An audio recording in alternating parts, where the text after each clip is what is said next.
Hey, I'm Steven from Rugged Rocks, and today we're going to talk about trail comms. I know this isn't Nissan specific. I'm not talking about parts or anything. I think this is just something that is largely misunderstood in the off-road industry, and it's important to have a better understanding of what kind of antenna you have and how it should be set up on your vehicle. So let's jump into it.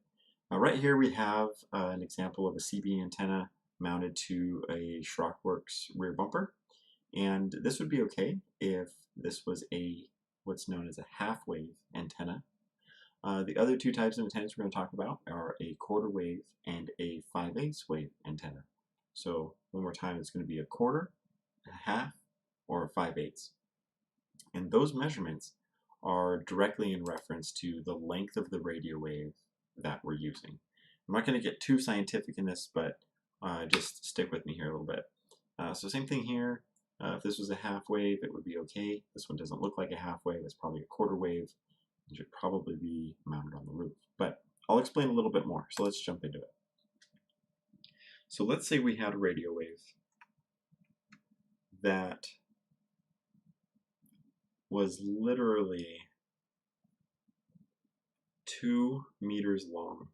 If we could see it and we're able to freeze it in free space, we'd have a 2-meter long antenna.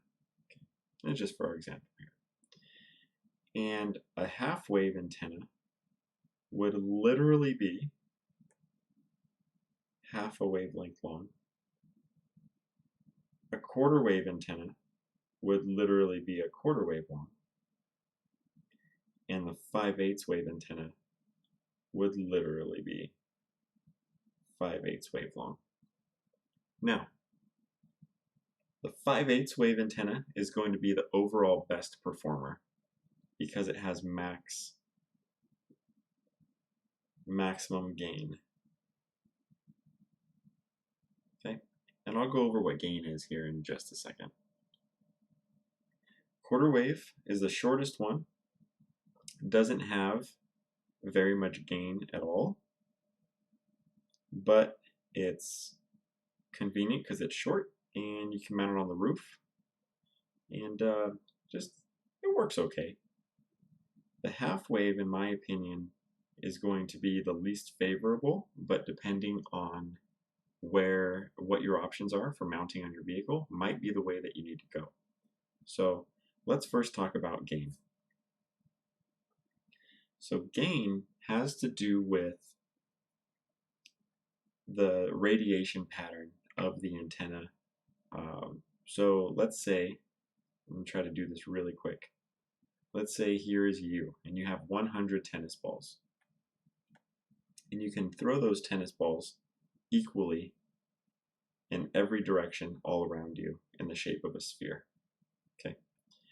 And until you just totally have no more energy and you can't throw tennis balls anymore, and you get those thrown out there equally in every direction.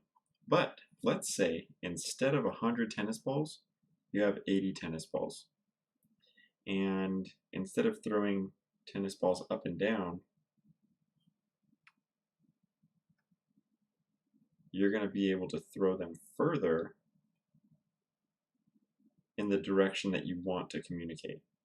In this case, a 5/8 wave antenna is like throwing fewer tennis balls in directions that you don't want to communicate and more tennis balls in the directions that you do.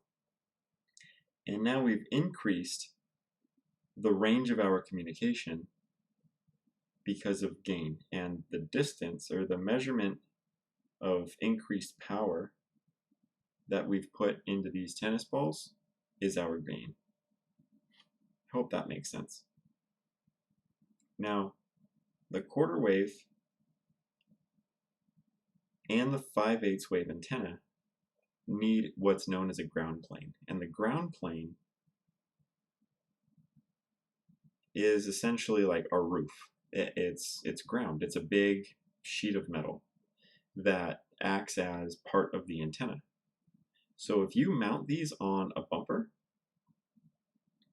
and you don't have a good ground plane, then it will not work.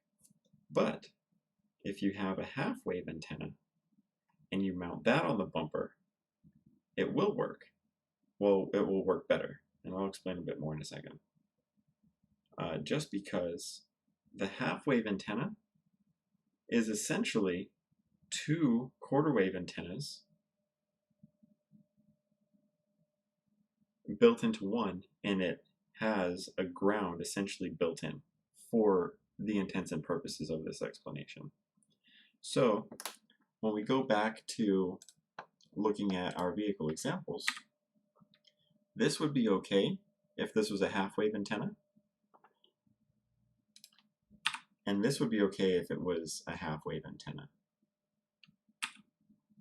This, on the top of this Cherokee, if this was a 5/8 wave antenna, would be great, but if it was a half-wave antenna, it wouldn't, because now we have too much metal.